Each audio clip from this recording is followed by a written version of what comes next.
Hi, hello, good morning everyone.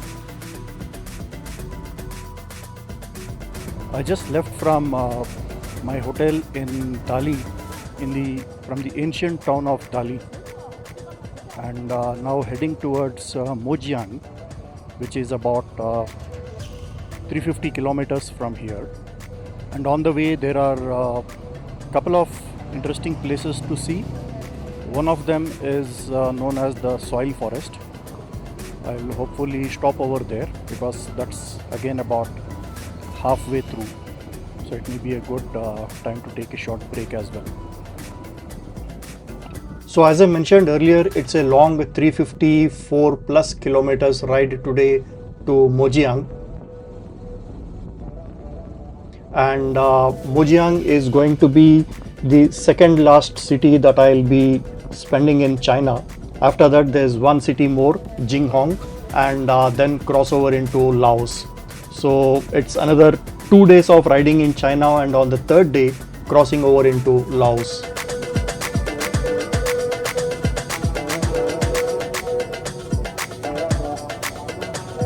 It's been a while since I've seen these high-rise buildings.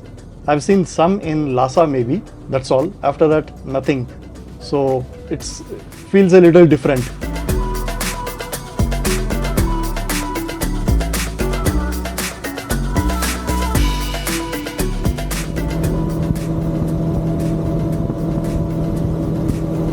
Done with all the mountain passes and the twists and bends of the mountains, and now it's all about tunnels. This tunnel is about 5.7 kilometers long.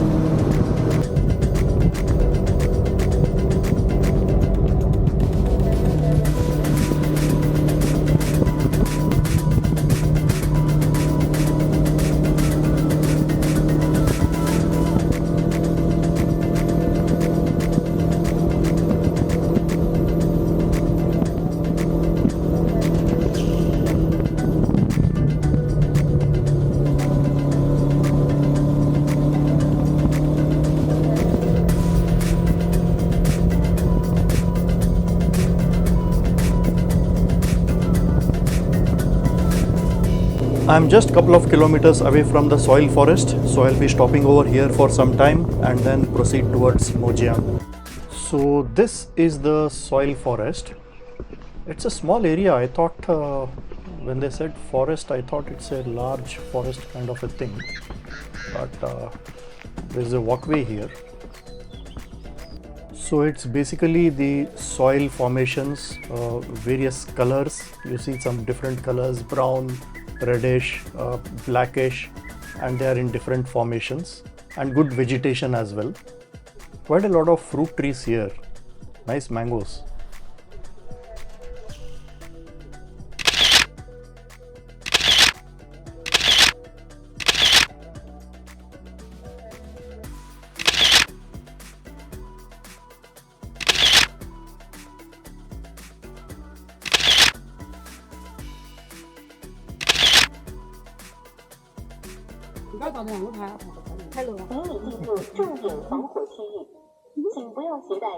Go 啊？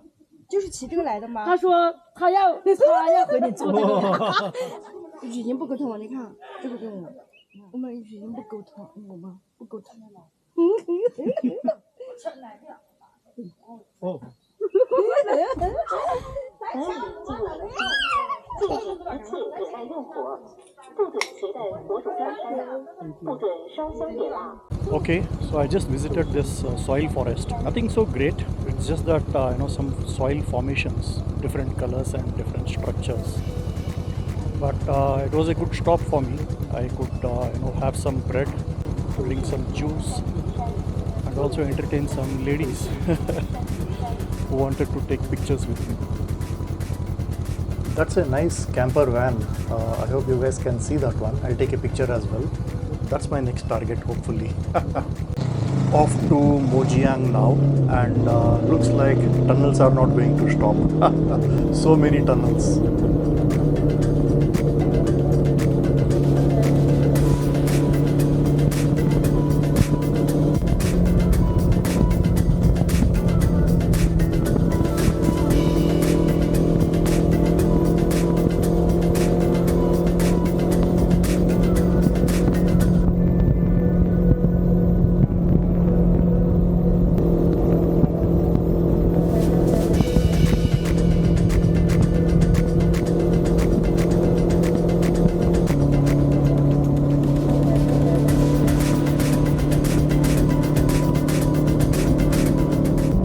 Had a quick stop for fuel and caught up with a fellow biker.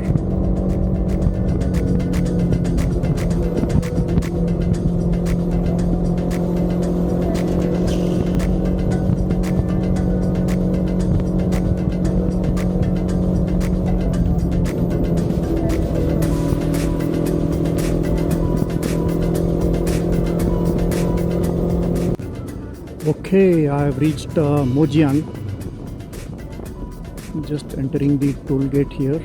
The key attraction here in Mojiang is, I understand, Tropic of Cancer, because this falls on 23 degrees 26 north latitude, which is the Tropic of Cancer. And my hotel is also very close to the Tropic of Cancer line. And so once I check in, I'll go down and have a look at this park. The hotel is also a minority theme hotel, which is basically the Hani ethnic minority group. So there is a theme around that, I understand. So that's the hotel. I'll just park around here and then go and check in. And after that, I'll head towards the Tropic of Cancer Park.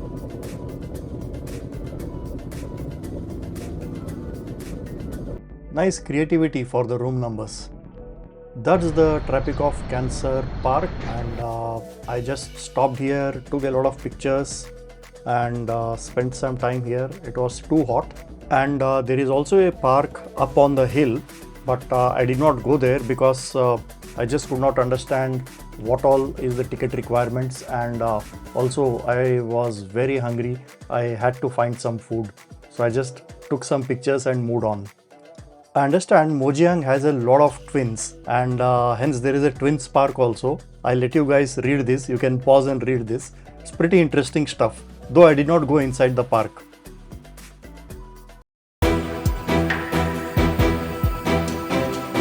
Hello everyone, good morning. I'm leaving from my hotel in Mojiang, which is, the hotel is very close to the marking of Tropic of Cancer here in Mojiang. And today I'm heading to the last stop in China, which is Jinghong. And after that, we'll be exiting to Laos. Now the right turn that I'm taking here, that's the park which has the marking of the Tropic of Cancer. You see there, those two long pipe kind of a things, those are actually escalators that go up to the small hill, and that's where they have the marking of Tropic of Cancer. I just visited this place yesterday, took some photographs.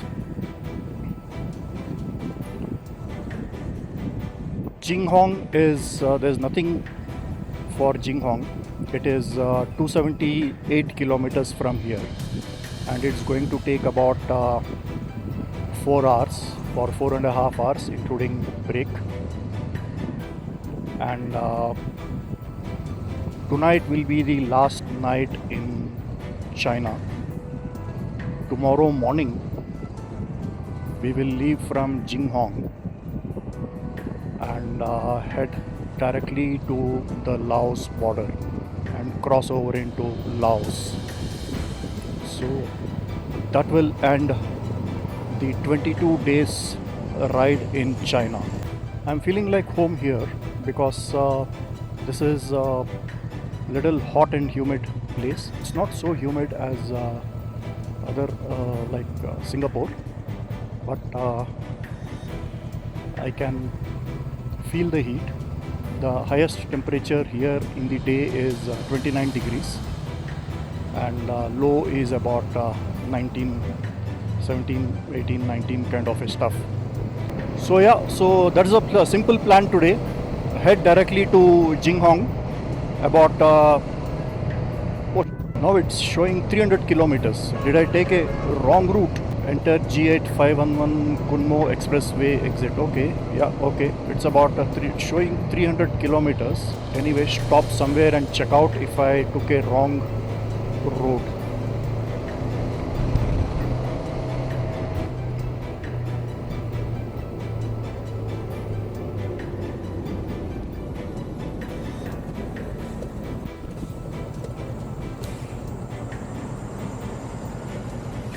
I left Mojiang about an hour back, and I am still in Mojiang. So what happened is I was planning to stop over for petrol, and I just took a small diversion just before the expressway. The map actually directed me to a certain direction. It exited me from Mojiang to reverse direction and took me about 25 kilometers on the expressway to make a U-turn and then come back to Mojiang. It went by the logical way of taking a U-turn at a safe place and took me 25 kilometers outside on the expressway, and here I am back in Mojiang after 1 hour, now heading in the right direction. So the plan today is quite simple. Ride directly to Jinghong, and in the evening prepare the documentation, recheck everything to cross over into Laos tomorrow. From Jinghong to Laos is still about 170 odd kilometers, but I think we should be able to cover that up in the first half of the day and cross over into Laos by second half.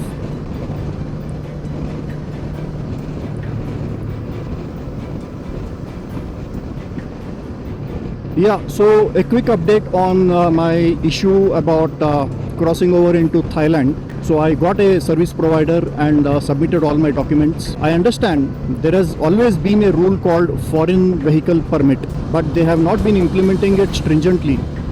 And nowadays they have become quite strict about it, and you need to make sure that you have an FVP, that is foreign vehicle permit, and as per the law in that foreign vehicle permit requirement, any foreign vehicle that is entering into Thailand will require, one is the foreign vehicle permit, and second is it will require a guide who is going to be there along with the foreign vehicle for the entire trip in Thailand. So this is more or less same like China. In China also it's the same rule, but in China it has been implemented stringently right from beginning, so there is no confusion. But here in Thailand, there's in some borders they are implementing, some borders they are not implementing, and it seems to be a little ad hoc.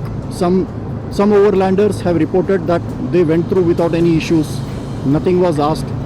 They only had to secure an FVP, that is foreign vehicle permit, which you can apply 30 days before, but whenever you apply, that will take about 5 to 7 or even 15 working days to process. But some have reported that they have been really stuck at the border because they insisted that they need to have a guide and also a guide vehicle. If you're on a motorcycle, you need to have a guide vehicle, which is a car, so a guide and a car. If you are in a car and you have a seat available, the guide can be sitting in your car. So the costs vary a lot.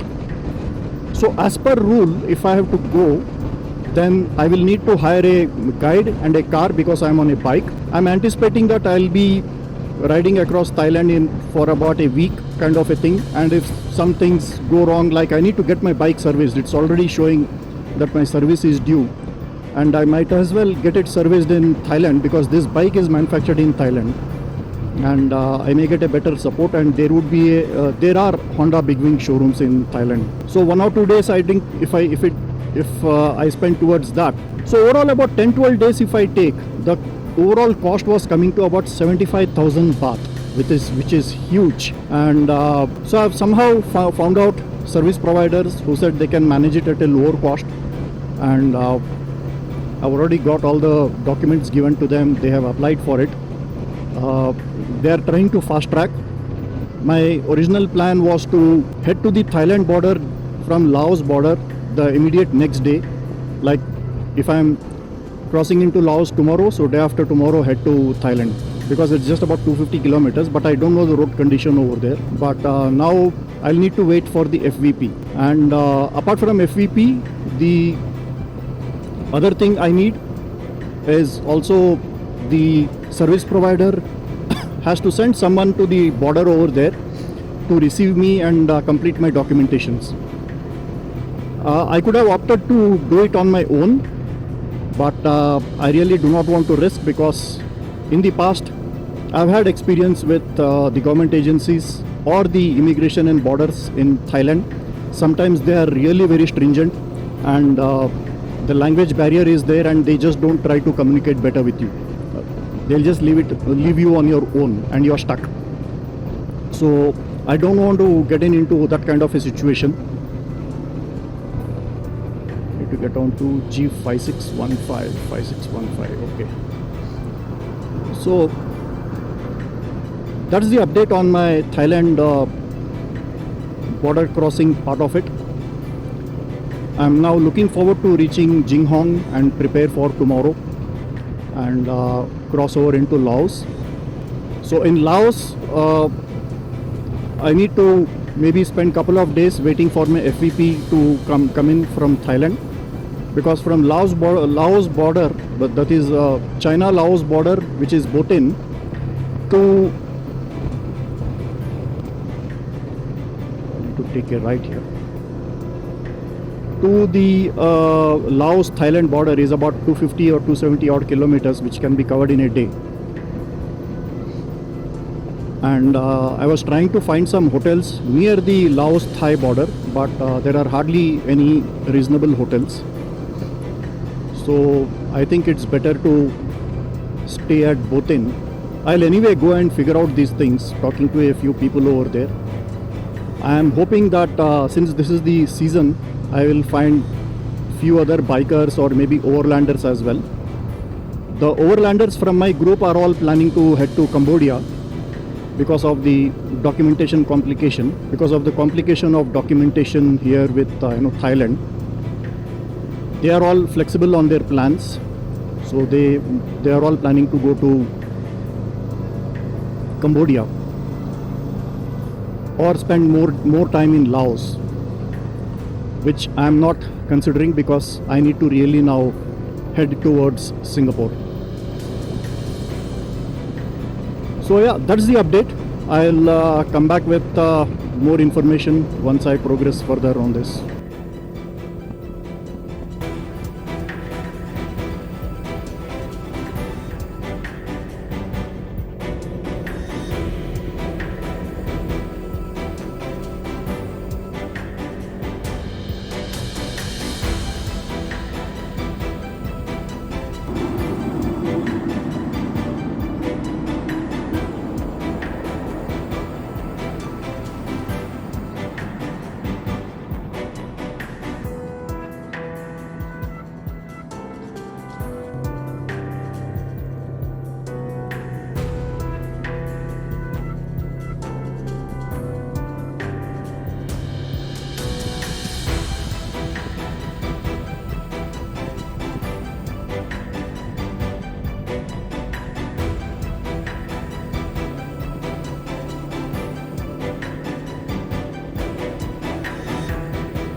This place doesn't look like China. This looks like more Southeast Asian from the architecture of the buildings, if you see.